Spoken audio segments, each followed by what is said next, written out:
Lisa squinted as she tried to command her car along the dark rural road. It was raining just enough to make the windshield wipers blur, with the temperature indicator dropping a degree every 50 feet. The earlier warmth had made the fields heat up so that a heavy layer of fog began to creep up onto the roadway.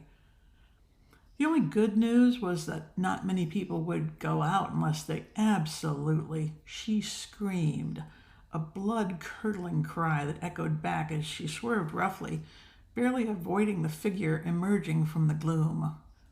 There was no car anywhere, but Lisa had almost hit a woman. A fist slammed into her window. "You nearly killed me!"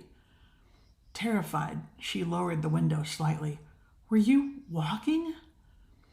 The woman backed up and held her leg in the air, revealing high heels.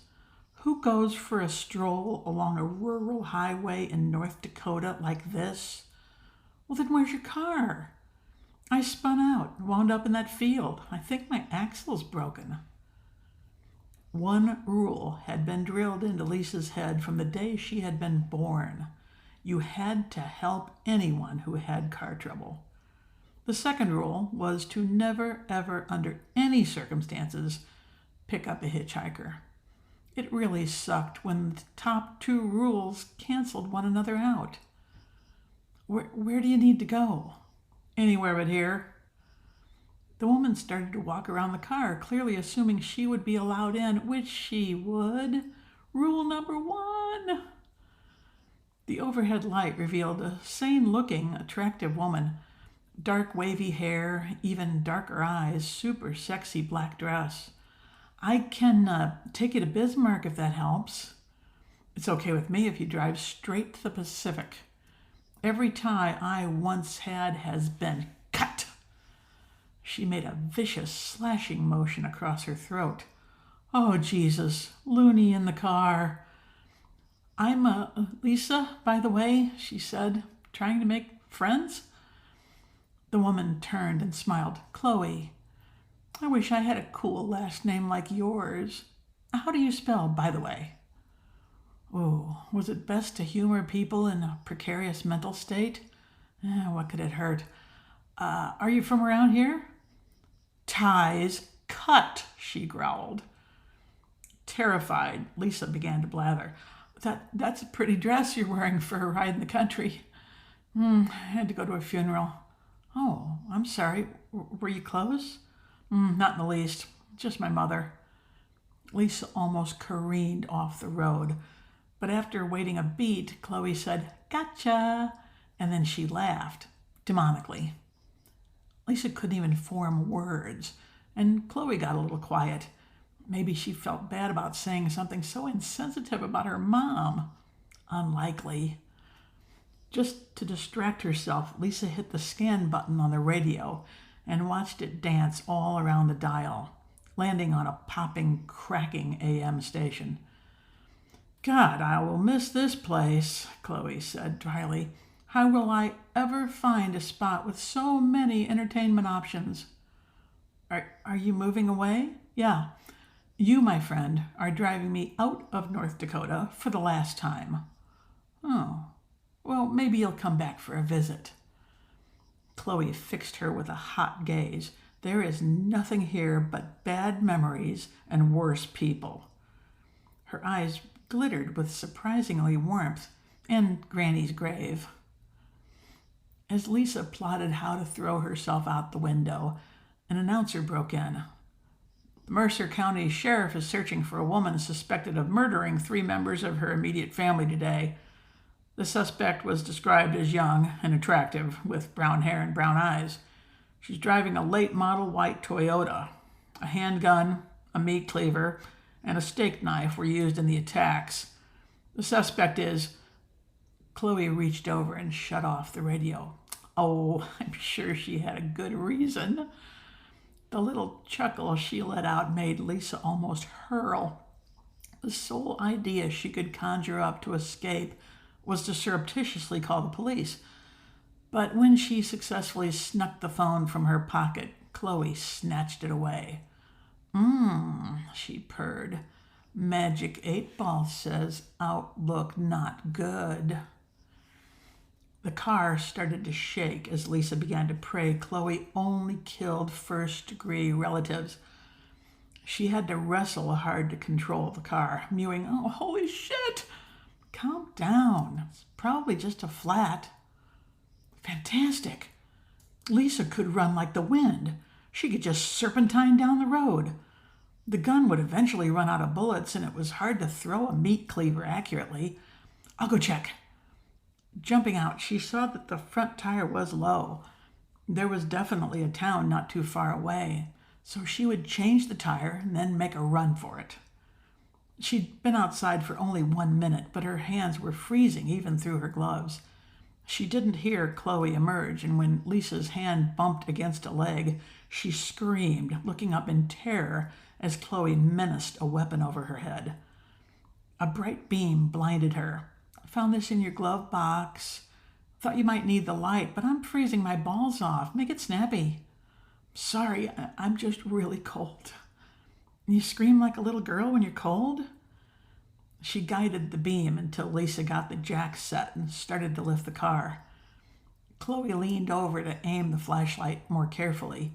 Then the cold metal pressed into the back of Lisa's neck. A hand squeezed near her throat until nothing but darkness remained.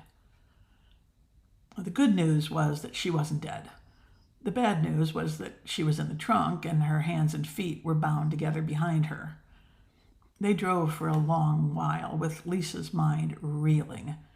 Every escape plan had a flaw, but she went over them frantically. She was not going to go down easily. Finally, they stopped and the trunk opened. Chloe cut the duct tape, then she pulled Lisa's legs out. She gamely followed directions, hands still bound. Oddly, they were in a parking lot of a building, and Chloe frog-marched her up the stairs. Stenciled on the window were the words, "North Dakota Sheriff's Department." Lisa was stunned as she stumbled up to a desk, with Chloe holding her by the scruff of her jacket. Proudly, she declared, "I have captured the woman who killed her family." "No, Chloe's the killer. She went to her mother's funeral today in that dress." Maybe that wasn't the best case for fingering a murderer, but no one should wear a sexy dress to her mom's funeral. "Me? The description on the radio fit you so well it might as well have been television."